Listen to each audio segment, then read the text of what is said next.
Bonjour et bienvenue sur votre chaîne Mathématiques. Aujourd'hui, nous allons parler de la moyenne géométrique et voir comment à partir de la moyenne géométrique on peut construire un triangle rectangle. Alors, qu'est-ce qu'une moyenne géométrique de deux nombres? Soit AB, donc AB, deux nombres positifs, positifs.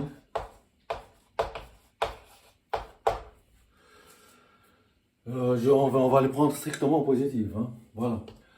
Si je fais A plus B sur 2, ça c'est la moyenne arithmétique.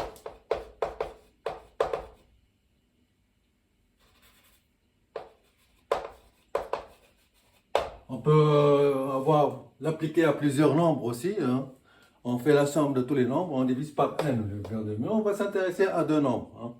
Par exemple, dans une matière mathématique, vous avez deux notes. Et ben, pour faire la moyenne, vous faites la somme des deux notes divisée par 2.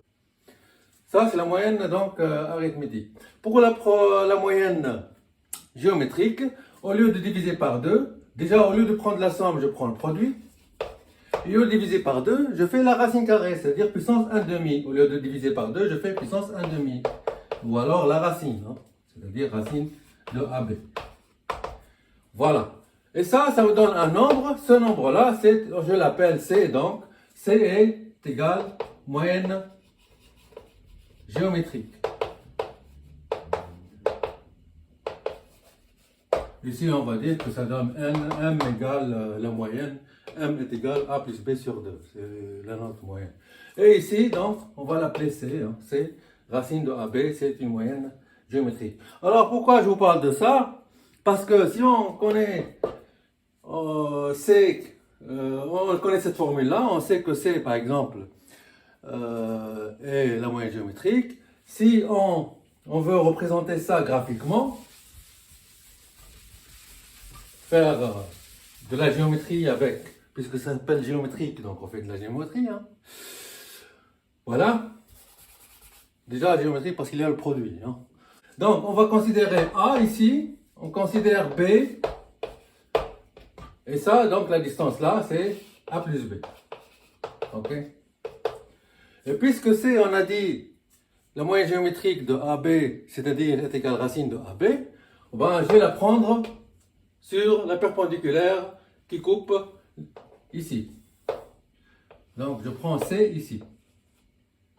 C est égal racine de A fois B. Voilà. Une fois j'ai pris, par exemple je le fais comme ça, C est égal racine de A fois B. Si je ferme le triangle, je vais obtenir donc un point ici, puisque je mets exactement la distance C. Si je ferme ici, je vais me rendre compte que ici nous avons un angle droit, que cet angle-là et cet angle-là sont complémentaires, que cet angle-là et cet angle-là sont complémentaires, que cet angle-là, c'est cet angle-là, et celui-là et celui-là. Maintenant, il faut le démontrer. Comment on va le démontrer? On va utiliser Pythagore, par exemple. Tout d'abord, donc, sachant que C carré est égal à A fois B, ça fait C sur B est égal à A sur C. Voilà, je fais après ici C carré est égal à A fois B. N'est-ce pas? Je fais le produit en croix. Ça fait C sur B est égal à A sur C. Ça signifie quoi? Ça veut dire que C sur B, c'est ce rapport-là, est égal à divisé par C. Ça veut dire que la tangente, c'est-à-dire la pente, C sur B, c'est-à-dire la pente de cet angle-là, est égale à la pente de cet angle-là. On est d'accord? Voilà. Ou alors, ça veut dire que la pente de alpha est égale à la cotangente de bêta, ici. Ça veut dire que alpha et bêta sont complémentaires. C'est tout ce que ça veut dire. Ça, c'est quand on parle trigonométriquement. Mais là, ceux qui ne connaissent pas la trigonométrie, la tangente et la cotangente, on va utiliser Pythagore. On rappelle donc que le schéma c'est comme ça, ici c'est A, ici c'est B, et ici c'est racine de A, C est égal à racine de A fois B, n'est-ce pas? J'utilise Pythagore puisque j'ai pris ici le C est égal à, c'est vrai, perpendiculaire à A et B, n'est-ce pas? J'utilise Pythagore, je trouve que C carré, c'est-à-dire AB, plus A carré, est égal, on va appeler ici X, allez, égal X carré, n'est-ce pas? On va l'appeler X. Et ici, on va l'appeler Y. Voilà. De l'autre côté, donc j'applique Pythagore, j'obtiens AB plus, puisque la racine de AB carré c'est AB, plus B carré est égal Y carré. Maintenant je fais X carré plus Y carré, n'est-ce pas? Je vais trouver quoi? Eh bien, je vais trouver que c'est A carré plus B carré plus 2AB, donc c'est égal à A plus B au carré. Et A plus B au carré, c'est le carré de cette longueur. Ça veut dire que cette longueur-là, A plus B, est l'hypoténuse du triangle de côté XY et A plus B. On est d'accord? Voilà.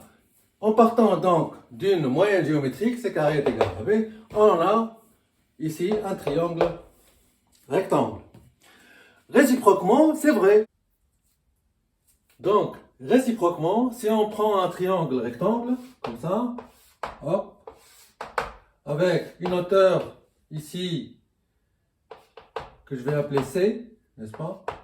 Et des côtés X, Y, et ici A et B,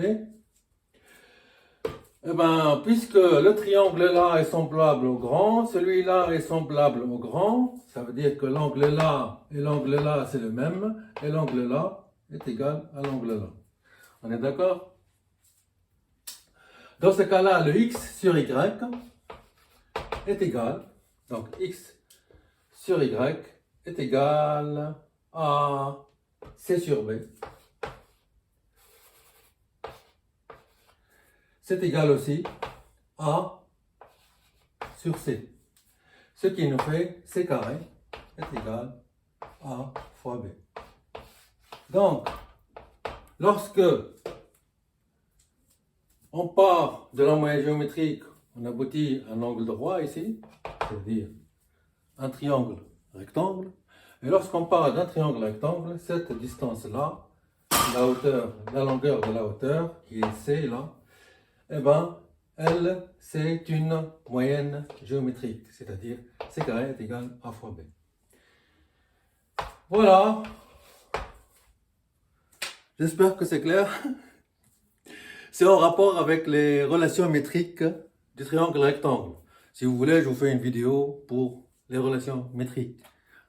N'est-ce pas? Mais il y a beaucoup de vidéos, vous pouvez les regarder sur YouTube.